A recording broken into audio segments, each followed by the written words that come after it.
প্রিয় বন্ধুরা, তোমাদের সাথে আজকে যে বিষয়টা আমি আলোচনা করব সেটা হলো, তোমরা যারা ক্যালকাটা ইউনিভার্সিটিতে পলিটিক্যাল সায়েন্স অনার্স নিয়ে পড়ছো, 5th সেমিস্টারের স্টুডেন্ট, তো তোমাদের যে পেপার ডিএসসি B2 রয়েছে তার সিলেবাস নিয়ে আলোচনা করব। তো দেখো, তোমাদের পেপারটার নাম রয়েছে development process, social movement in contemporary India, সমসাময়িক ভারতের উন্নয়ন প্রক্রিয়া এবং সামাজিক আন্দোলন। মডিউল 1-এ দেখো তোমাদের কী কী পড়তে হবে।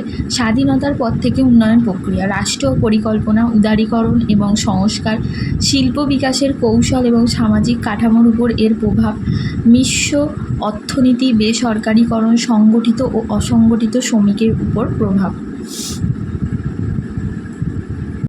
এরপর নতুন মধ্যবিত্ত শ্রেণীর উত্থান, কৃষি উন্নয়ন কৌশল এবং সামাজিক কাঠামোর উপর এর প্রভাব। তার মধ্যে তোমাদের দেখো ভূমি সংস্কার, সবুজ বিপ্লব পড়তে হবে, 1990-এর দশক থেকে কৃষি সংকট এবং কৃষকদের উপর এর প্রভাব। এগুলো হলো মডিউল 1-এর। এবার মডিউল 2-তে দেখো সামাজিক আন্দোলন তোমাদের পড়তে হবে, সামাজিক আন্দোলন এবং নতুন সামাজিক আন্দোলন। সামাজিক আন্দোলন অধ্যয়নের পদ্ধতি, মার্ক্সবাদী তত্ত্ব, গান্ধী তত্ত্ব, সম্পদ একত্রিতকরণ তত্ত্ব, আপেক্ষিক বঞ্চনা তত্ত্ব, ভারতে বিশ্বায়ন সামাজিক আন্দোলন।